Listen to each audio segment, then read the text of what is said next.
So hello everyone and welcome to this panel discussion today where we will be talking about how you can turn diversity into an advantage.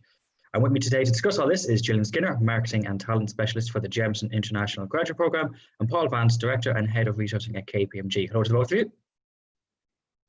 Hi everyone. How are you? Hi, Pierce. So as I'm sure you're all aware by now, everyone watching, you can ask questions to our panelists by using the chat function below, and time permitting, I'll put as many to both Gillian and Paul as I can at the end. So Gillian, if you don't mind kicking things off, would you just give us a bit of background about kind of what it is you do and your career journey to date, if you don't mind? Yeah, of course. So my name is Gillian and I'm the Marketing and Talent Specialist for the Jameson International Graduate Programme. So I've been with Jameson for about 1.5 years now at this stage, and I look after all things the attraction campaign and also recruitment as well. Excellent. And Paul, what about you? Yeah, so I'm a director in KPMG, Human Resources. Been with the firm about 13 or 14 years, and we're one of the largest graduate recruiters in the country. We hire almost 400 students each year. So I guess we've been heavily involved over the years, both with gradireland and with universities and whatnot, engaging with students. So looking forward to this chat today. Yeah, hopefully, look, we'll try and put a positive spin on things as best we can, while being realistic. So just sticking with yourself, Paul, the first question I'd like to touch on is, I think there's a lot of doom and gloom around, the C word, and, I think it's been done to death about, the economy and maybe job opportunities. But, there are some advantages, I think, that has been created, particularly in the Irish market. So what are they in your eyes? We can go on with the negatives all day, but what are some of the positives that have come out of this situation, especially for students and graduates from their perspective? Yeah, well, listen, this event is a positive, right? You see, there's so many companies here, so many companies that maybe not always household names. So I guess students have an opportunity to figure out, what jobs are there above the obvious ones. That's a big positive as well, because the great thing about being online, you have access to this, whereas in the past, maybe you weren't able to travel to the location. So I think that's an obvious positive, and that goes to all of the on-campus events as well. They're now all online, so I don't need to travel to London. I don't need to travel to Galway. So that's a huge advantage. And I know so many students actually are taking that up, and the level of engagement with universities now has actually increased as a result of going online. It's a hard substitute, but it's a good one in a different mode. I think the other thing that's opened up as well is location is no longer a problem. So, remote working is not new, but it's new in terms of the mentality of how people are thinking now. So, the idea of being based in Galway doing a job for a Dublin company or vice versa isn't such a big stretch anymore. Likewise with flexible working for people, who are maybe, having childcare arrangements at home in mornings or evenings, early starts, late starts, all of those things.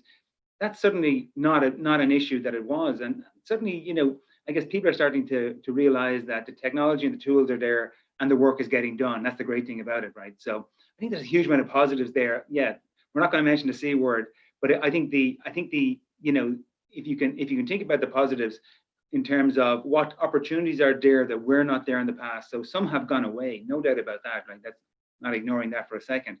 But there's a huge amount that has come online. I was talking to somebody this morning, and their colleague is working in Singapore for Dublin. Now, when was that ever possible until now? So I love to hear those stories. We have people at the moment on secondment, but because of the obvious reasons, they came home from places like North America and Australia, but actually still doing the work for North America and Australia. So I'm sure they'd rather be back there. But it just goes to show the opportunities that can open up that weren't necessarily there. And I think that's the great advantage. And if people can think a little bit more holistically when they're thinking of their career, I think that's something to bring, in terms of these affairs, and think, where else can I apply my skills? 100%, and just something to touch on there, Paul. Like, the world has become a smaller place, which is something I discussed yesterday in one of the panels. It was getting smaller anyway because travel was so much easier, but shrunk even more now. Where, as you said, you can work, for Singapore in a Dublin office or vice versa. Do you mean? And opportunities are maybe available there for graduates further fields who maybe people didn't want to travel, but then they don't have to worry about that as much. Yeah. And I think if something like this was going to happen, at least it is in an age where everyone is really familiar with technology and it's easy, like I said, to work from home, to implement flexible hours. So the change, I think, although it was difficult, it was almost seamless in a way. Like you could sit at home and sit in your laptop and go to work the next day without really thinking too much about it. But Gillian, just to fire the same question over to you, what are some of the positives on your end that you've seen for students and graduates despite everything else that's going on? Yeah, I think for us, and kind of just to quote Einstein here, you know, in the middle of difficulty, there lies opportunity. And I think, you know, in this context, that's completely true. So I think, you know, the two areas where we see like that opportunities lie are, the first one is, you know, now students can upskill. So use this as a time to not only upskill academically, but also look at your self-development as well. So the majority of people on this call, you know, they're students and they're already studying, so you're already upskilling from an academic point of view, which is amazing. But is there something outside your course that will add value to an employer? So, you know, can you upskill in, say, like your presentation skills? There's a lot of online platforms today, such as Udemy, that you can upskill and gain these different skills from. And not only will this showcase, you know, will you be able to showcase these skills, but also it will showcase your proactiveness as well. The second opportunity that I would see would be your personal brand. So your personal brand is now more important than ever, and now it's completely online. So what I would say to students is kind of take this time to take stock of your digital footprint. It could be as simple as just going into Google, typing in your name and seeing what comes up. Is like what comes up on your Instagram feed, is it private, and what are you showcasing to the employers? So I think, yeah, the two things that I would say is, you know, upskill where you can and really look into your personal brand.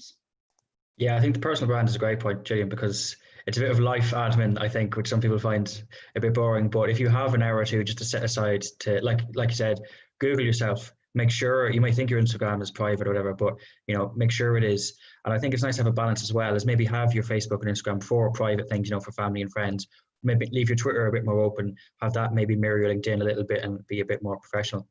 If we just talk a bit specifically about, I know we talked about positives and opportunities, but if we talk about work opportunities, Gillian, like I think we've seen, you know, some industries have been heavily affected, like, you know, the tourism, hospitality sectors, but there are sectors that have grown as well. So from your perspective, what specific work opportunities have come about because of this, you know, the crisis is a different C word, but because of this pandemic, and, you know, even in your own organization, if there's anything there you want to like talk about?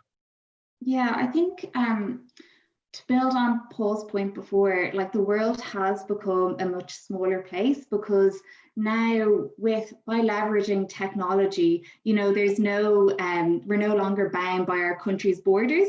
So Paul used the example of somebody from Singapore, you know, working for the Dublin office. So, you know, those opportunities are now available.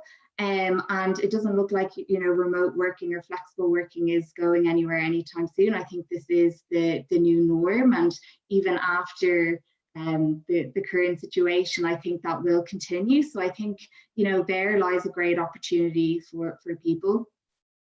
Then I think, you know, obviously in some sectors are thriving at the moment. So you have biotech, medtech, pharmaceuticals.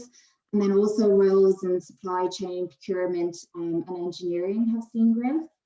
And then I think in certain industries, like for instance ours, so the drinks industry, if we look at our business, it's kind of divided into the on-trade and the off-trade. So the on-trade being like bars, restaurants, pubs, and then the off-trade being like supermarkets.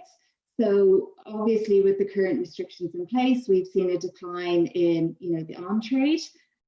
However, the off-trade side of our business is thriving at the moment. So it's kind of, you know, it's not as simple as, it's not as black and white. You know, there's certain areas of businesses that are doing really well, and then others that are obviously, you know, might be seeing decline at the moment. But I suppose on a positive note as well, we've seen the reintroduction of our production program this year. So this year we have the Jameson International Graduate Program, and we also have the Jameson Engineering Graduate Program as well. So that's kind of a positive story as well that we have. Yeah, exactly. Like it's the yin and yang, things do balance out a little bit, and it is important to think when there is a negative, there is usually a positive to balance out, I think, in most cases. And just to touch on what you said there about, the likes of supply chain and procurement, these are industries that I think might not be at the forefront of graduates' minds, but they're now kind of at the forefront of the world in a way, and it's kind of given people maybe a new career opportunity that wouldn't have existed, beforehand. So Paul, same question to you, from your side of things, what kind of specific work opportunities have you seen develop, within KPMG, within that sector, but across, globally and across different sectors as well? Yeah, so I know a lot of people are looking to see what the new growth areas are, but let's not forget that, if I look at the accounting industry, across all the firms, you're talking, close to 2,000 people being hired, graduates being hired this autumn. That's a lot of jobs and a lot of positions. And it's not just the accounting student, it's students with an aptitude for business, and that's important as well. So if you're an IT student, don't think you're being excluded from that list at all. In fact, quite the opposite. And likewise, the law firms, typically back out again in the consulting firms. So life hasn't changed too much from a recruitment perspective for a lot of the large firms. A little bit different in banking and stuff like that. But certainly then you look at the big tech firms, and again, this is a busy time for those guys, and they'll be back out recruiting again. And obviously, the obvious one here is pharma, and certainly Ireland has their fair share of pharma companies. The top 10 companies in the world are sitting in Ireland, and so the opportunities are there as well. And I think as well, one thing adversity always brings is startup young companies getting going. So certainly being alive to that and being open to that, just because you've never heard of the company doesn't mean it wouldn't be an interesting learning experience for a graduate coming along. So I certainly think that's something that students, graduates should think about as well. It's all about building the CV. And, I often say to people, the worse the job, the better the experience. And really what I mean is, if you're being asked to do 20 different things, well, you're going to learn 20 different things, So, yeah, it's great to get your dream job with your first application. But, that's not always possible. And sometimes you need to meander a little bit in a career to get where you want to get to. So I think the key for me is, building those skills along the way. And, every employer wants to see aptitude and energy from graduates looking for a job in their organization. You'll forgive lots of other things in a graduate, but if they have the energy and the drive and the enthusiasm and the motivation, so that if you invest in them, they'll go the extra mile for you. I think that's always been there and it will continue to be there. I think the other thing as well is, video interviewing is going to be such a big part of our next 12 months as a minimum. And I think, don't let your first video interview, don't let that be the first time you've ever done it. Do it with a family member, do it with a friend, try it out, Google questions on the internet, find out, what employers are looking for. The best place to start there is the job spec. It usually gives you exactly what they want, and then ask yourself questions and do it over a Zoom call with a mate. It shouldn't be your first time ever. No different than going along with the suit and turning up at the physical building. Treat it the same way. You've done the hard work. Now bring it home with a good internet connection, a good setup at home. Clear the room, clear the house if you have to. I think that we're in a new reality, but you can take advantage of that as well, because you can control your environment as well. So you can have a few notes in front of you for those interviews and just a few key things that you want to talk about. And as I said at the beginning, I'm a big believer in building a CV over time. So of course the jobs market is going to be more constrained than it has been, and of course part-time jobs are going to be more constrained. But at the same time, anything on that CV looks good, and build on it, and you can leverage that at any interview. It doesn't matter where you are, whether you're looking for the part-time job or you're looking for the new career. They're the things that pop up, and if you can't get the work, well, what else can you be doing? Is there any community activities that you can get involved in, or extracurricular activities? And employers love to hear stories, and most employers want to hear that story about the event that you ran, the activity you did, the experience you had. And I often think back of, somebody working in the local retail store and thinking, oh, this is just a dead end job on minimum wage.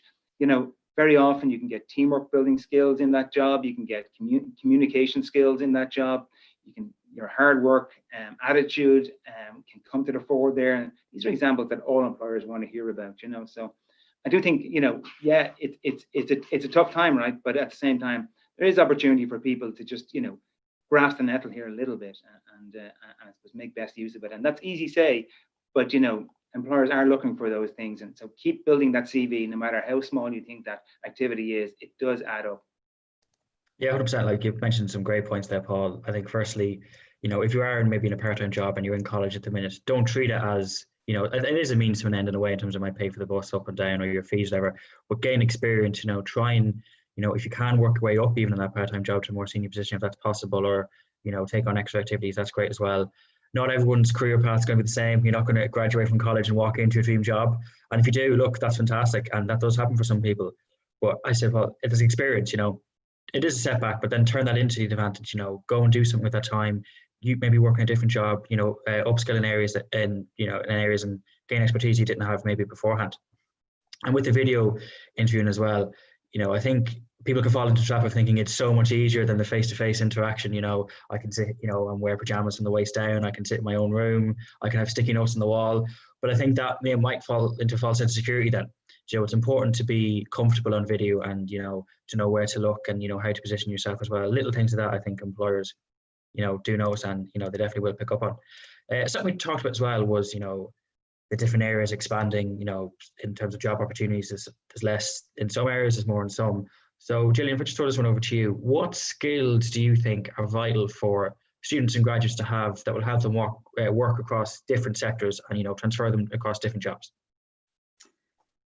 Yeah, so I think it's a great question. I think, soft skills or transferable skills are essential for graduates today, now more so than ever, but they've always been super important. And these can go a long way in persuading a potential employer that you're the perfect fit for the company, even if you don't necessarily have the experience. So two skills that I would see as being particularly relevant. The first one being adaptability and flexibility. So this is obviously particularly relevant at the moment as the world is changing at a rapid rate. We must accept that the change will keep on changing. That's just the way it is at the moment. Over the past few months, entire industries have, completely changed overnight. For us in Irish distillers, for example, the role of a brand ambassador is like usually a field-based role, and that literally changed overnight, and they had to move it onto an online context. And they did so, really well by being agile and adapting to the new situation quickly. So I think, it's very important to adapt and be flexible. Then the second skill will be to have a strong work ethic. And this is, I suppose, always been the case. So having a positive attitude in general is key.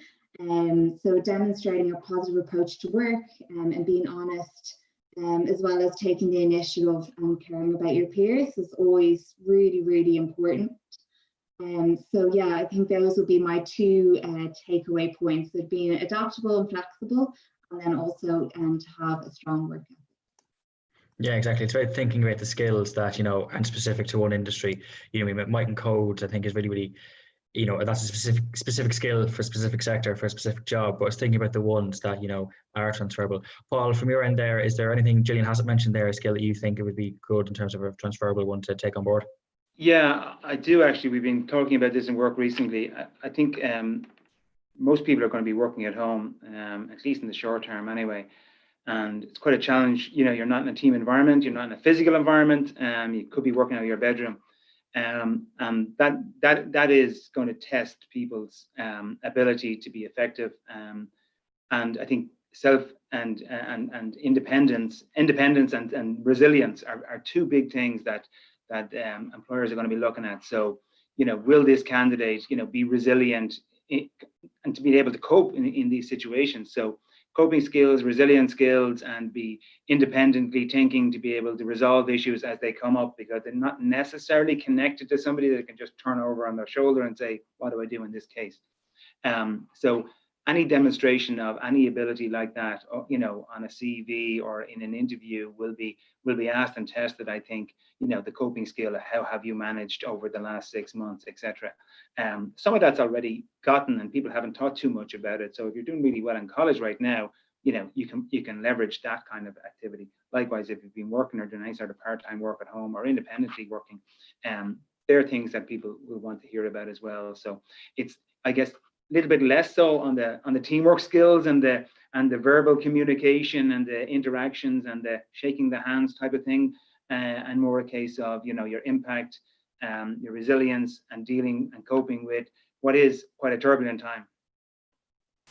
Yeah, exactly, Paul, and good practical advice there as well. It's about, it's easy to say maybe you're resilient or you have adaptability, but demonstrate on that CV. And if you don't maybe if you think you have that quality, but you've no way of demonstrating that on the CV, think of how you can practically maybe do something, whether it's an online course or whatever, whatever that may be.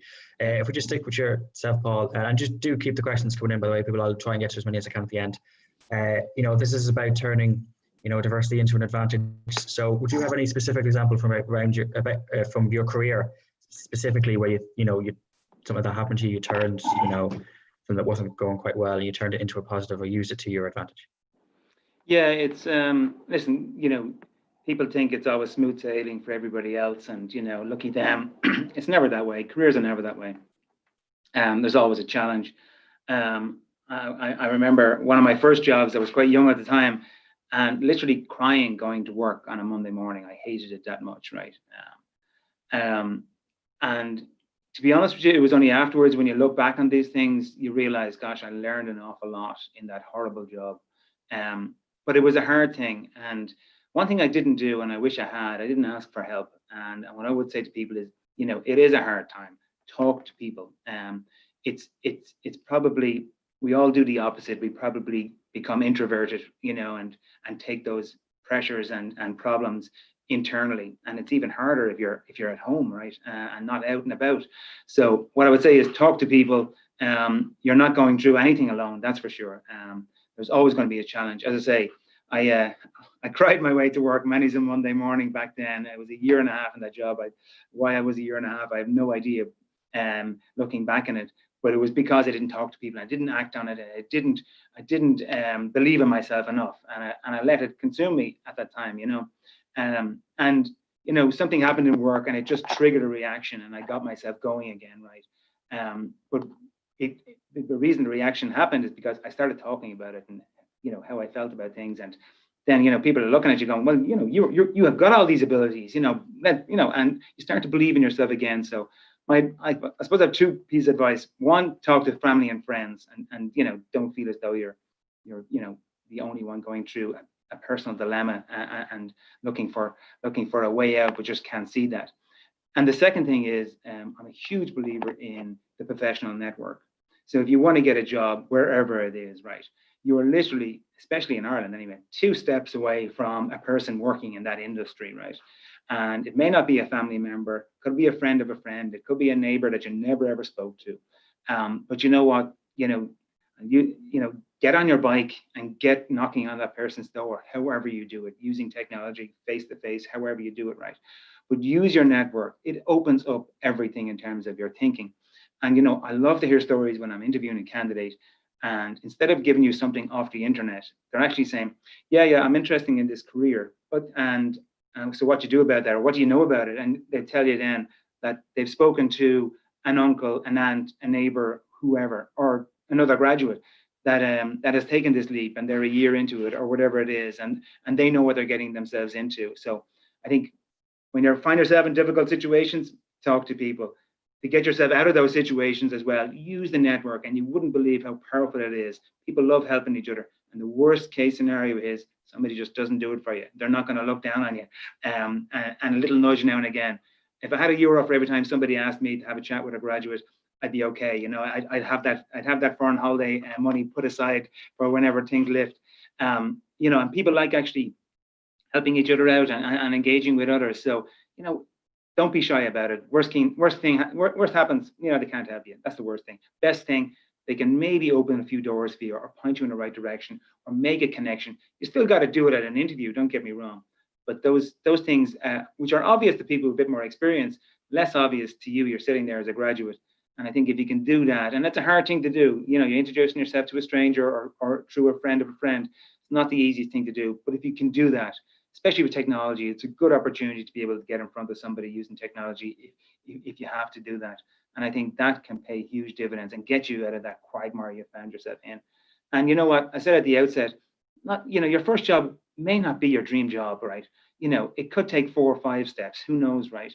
And maybe what you thought was your dream job actually isn't all it was supposed to be anyway, right? My CV is dotted with mistakes and all sorts of stuff where coming along, going this way and going that way. And sometimes a career is quite interesting if you keep an open mind as well. And I think, finding what you're good at and don't limit yourself to an industry. I think they're the questions you should be asking yourself at this stage. Whether I want to work for KPMG or Jameson, I guarantee you Jameson are looking for a lot of the same skills that KPMG are looking for and vice versa, So everybody's looking for that determined worker that's going to give their all, regardless of the industry. So don't close off anything either.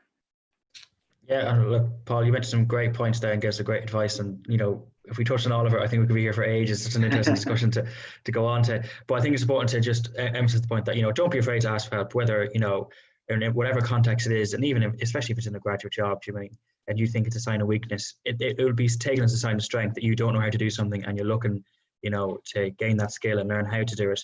And I guarantee you, there's probably everyone you look at is thinking the same thing you are and won't ask for the help. Be the person to take the step forward. Gillian, if we just throw the same question over to you in terms of a particular experience that you had where you turned diversity into an advantage.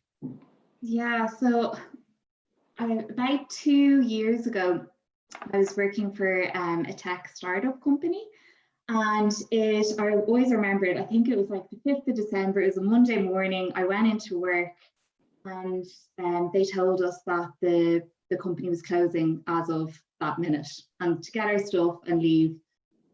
And it was a month, from Christmas. I had my rent to pay. I had bills to pay. It was a very stressful time. And I remember I came home and I was like, okay, I assessed kind of like what can I control and what can't I control. And I was like, okay, I can't control, that I've just lost my job. But like, what can I do about that? So the thing that I did is I tapped into my network. So I reached out to friends. I reached out to one of the girls that I was actually in school with. I knew she was working in Irish Distillers, and it was always a company that I was really interested in working in. So I reached out to her, and she told me that there was a job opportunity at the time, which is my job now. And she put me in contact with my now manager. So I met Sinead for coffee. We had a chat. I went through the interview process, and eventually, got the job that I'm in, which is amazing. It was a company that I've always wanted to work for.